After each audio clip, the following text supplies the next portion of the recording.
قرب الہی حاصل کرنے کے لیے عبادت کی نیت سے استعمال کیا ہو، ثواب کے لیے، اور یا پھر نجاست حکمیہ وغیرہ دور کرنے کے لیے استعمال کیا ہو تو وہ مستعمل ہوتا ہے۔ اور مستعمل کا مطلب استعمال شدہ کا مطلب یہ ہے کہ اب یہ وضو اور غسل کے قابل نہیں رہا۔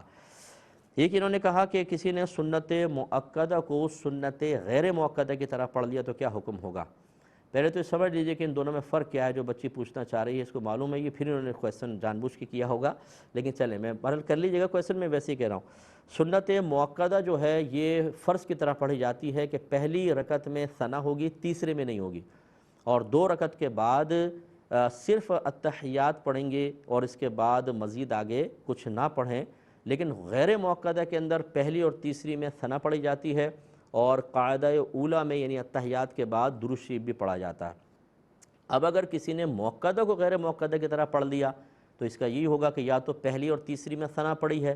تو پہلی میں تو صحیح تھا، لیکن تیسری میں پڑھی ہے غیر مؤکدہ کی طرح تو اس سے کوئی فرق نہیں پڑے گا، زیادہ زیادہ خلاف سنت ہے۔